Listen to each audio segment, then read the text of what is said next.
Okay mga lods, so alam nyo nakaka-disappoint lang kasing mga panahon na 'to, kasi yung mga tao talaga hindi na nahihiya. Kumbaga makakapal na talaga yung mukha nila.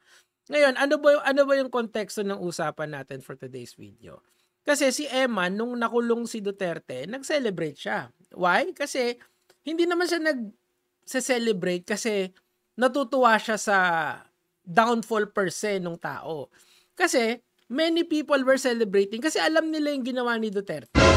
Many people believe, including her, na si Duterte ay pumatay ng maraming tao, and even si Duterte is sinasabi niya na may mga pinatay siyang tao. This is public knowledge already. May pag-amin siya na siya ang leader ng Davao Death Squad. That is a fact already kasi umamin na yung tao eh. Ngayon, ang gusto ng maraming tao katulad ni Eman is accountability for the people na pinaslang ni Duterte. Gets nyo? Yung kay Duterte, one could argue na deserve yun.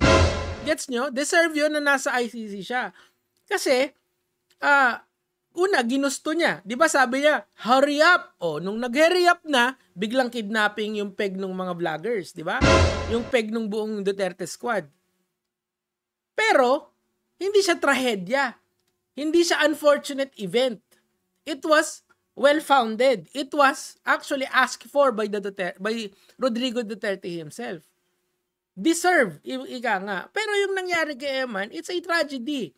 It's a tragedy of a young woman na naapektuhan sobra ng internet. So, kaya dapat pinanood niyo yung unang content ko dito eh. Kasi I'm explaining the brain function ng isang tao and how it is affected, especially when you're young. Kasi nga, yung utak ng tao pag bata, malleable or susceptible to information. Pagkakultado na yung utak mo, katulad nitong babae na to, kumbaga wala nang pag-asa yan. Kahit anong itapon mo dyan, wala nang didikit dyan. Kasi kultado na yung utak eh. Kuha nyo, dito naman kasi hypersensitive pa yung utak niya. Kumbaga may chance pa na kung kakausapin mo ng mabuti, baka makita niya yung punto mo. Eh hindi ganon, okay? Lalong-lalo na ngayon, nare-reinforce lalo na pag DDS ka, walang iya ka talaga. Kasi kita mo, nagse-celebrate ka sa trahedya ng tao. Nagse-celebrate ito because justice was served. That day, it's two different thing. May nuance ang ang language. Hindi lang yan, nag-celebrate ka, magse-celebrate ako. Hindi ganon. Lagyan nyo ng konting utak kung meron pang natitira. Kasi nakakaano to eh. Hindi lang siya disappointing, it's disgusting. Kasi hindi ka na nahihiya, ibig sabihin eh. Alam nyo, isa sa mga pinaka-iniiwasan kong content is when somebody died and you're gonna make content out of it. Ako, bakit ko ginagawa itong content ko na to? Kasi na-involve ako sa politika eh. Whether kahit anong tawag mo sa akin, bayaran, tawagin mo na lahat ako. Pero gagawin ko to, bakit? Kasi alam kong kailangan tong i-debunk yung mga ganito kasi nakakadiri. Para kang hindi tao, para kang walang yaka talaga. And this is not even about sa political beliefs ko. It's about just being human. It's about empathizing with people. Alam niyo kung bakit yung mga kakampink, yung mga liberals, hindi sila nag-empathize kay Rodrigo Duterte? Kasi he is the exemplification. He is the person na talagang walang pakialam sa buhay ng tao. With impunity niya kinukuha yung buhay ng tao. And then when it happens to him, dapat magbaw kami. Ito yung sinabi ni Joey. Tingnan niyo kung gaano kakapal yung mukha nitong tao na to. Kasi, ibang level na talaga mga lods eh. Like disgusting. Visit talaga mga DDS kay Eman for mocking PRDD in her platform. So what? Si Duterte hindi niya nga minak yan eh. She is just celebrating because justice was served.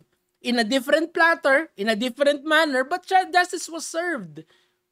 For those people na pinaslang ni Duterte, which may pag-amin siya doon ha. Hindi yun basta-basta nangyari lang overnight. No. It was a pile up of body na nakita ng ICC. Gets nyo? May due process na binigay sa kanya. Pero kayo, ngayon, ang kailangan nyo lang maintindihan, Kasi dun sa public posting ni Eman, sinabi niya naman talaga na the DDS was threatening her, was insulting her. Siyempre naapektuhan siya, pero ako, siyempre hindi ako naapektuhan sa mga putang inang DDS na yan. I don't care. I don't give a fuck. Araw-araw nila akong inaano. Yung iba, Bisaya pa. Parang nakakaintindi ko ng Bisaya. Nakakainis. Pero still, they attack. They malign. Without even considering the nuance of language. Without even considering empathy. They just do it. Kasi why? Why? Bakit sila ganon? Kasi na yung mindset nila na we can do anything with impunity kasi deserve mo yan. They are putting justice in their own hands. They are putting alam mo yun, basta galit kami sa'yo, pwede kang, kung may nangyaring masama sa'yo, deserve mo yan. We can say anything we want. Walang accountability sa kanila. Gets nyo? Ako, nadidisappoint ako dito kasi ginawa pa rin tong talking points. Di ba, sinasabi ko ng matagal sa inyo yan, may coordinated attack, may mga talking points, and this is something na dapat di mo ginagawang talking points kasi may trahedya yung tao eh. Trahedya ba yung nangyari kay Rodrigo Duterte? Hindi. Nasaan siya? Nandun sa dahig. Komportable dun. Di ba? Bakit paano komportable? Kasi hindi naman siya totoong nakakulong as per Sunny Trillanes. Di ba? Anong sinasabi ng kamag-anakan niya doon? He is in good health, blah blah blah. Oh. Ibig sabihin, hindi tragic yung nangyayari kay Rodrigo Duterte kasi hindi siya nakakulong dito sa Pilipinas. Nakakulong siya sa International Criminal Court kung saan very well taken care of. Parang ang home for the aged as per Trillanes. Oh.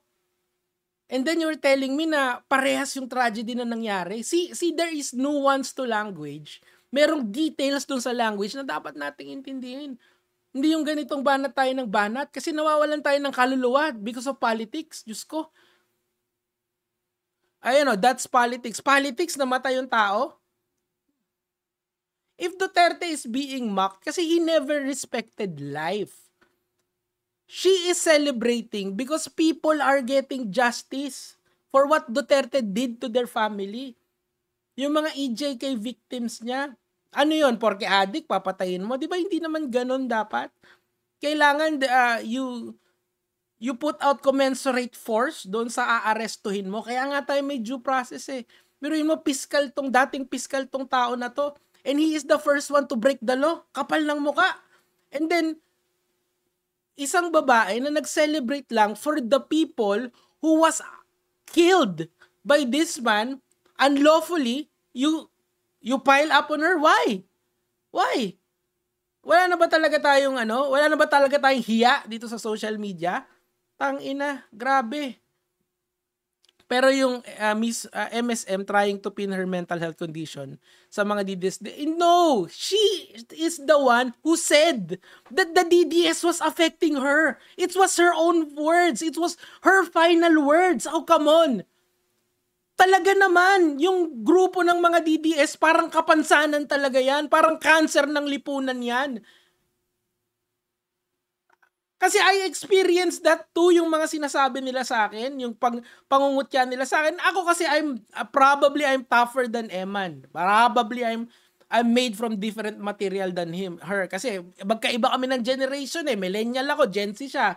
So mas hindi ako sensitive dun sa mga sinasabi. Pero panoorin niyo yung previous video ko tungkol dito. Hypersensitive ang mga younger individuals when it comes to information online. Bakit ko bilinalabas yun? Kasi gusto ko kayong magkaroon ng scientific basis kapag nakikipag-argue tayo. We don't argue ng out of bullshit na lumalabas sa bibig natin. We don't argue like this. At least meron tayong empirical study dun sa mga sinasabi natin. Come on, grabe. Etong pin her mental health condition sa mga DDS despite the fact that their issues goes to fair. Hindi totoo yan. Isa sa mga nireklamo ni Eman. You cannot even validate that, Joey. Ganyan na ba kakapal yung mukha mo? Na kahit anong isukan ng Duterte, lilinisin mo or papagandahin mo at isi-serve mo sa mga mo, mahiya ka naman, sobra. Eto. She had is cruel goes far, she had political opinions just as cruel for Eman and her family. So what? Tandaan mo, Duterte is a public figure. Hindi yan basta-basta. Okay? Kung ako sa family, I will not allow the death of Eman to be used in any political agenda. Pero kayo yung gumagamit sa political agenda niya. I will call out MS. Diba? Kasi pwede mo naman kasing wag pansinin to eh. Pwede mo naman kasi na ipa-move on na lang dito. Totoo naman kasi yan. Nandun yan dun sa community postings ni Eman. So why are you pinning it down to her? 'Di ba? Grabe. Grabe talaga, men. Like sobrang kapal ng mukha. And then magla-live stream sila dito tapos magko-call out sila ng mga yung ang gagawin nila diyan, yung echo chamber nila, tatawagin nila para magmukha silang tama when in fact they are in the wrong here. I made this content out of to defend the honor of that woman na nawala na siyang pag-asang sumagot sa inyo eh. O ngayon, makipagsagutan ka sa akin, putang ina ka.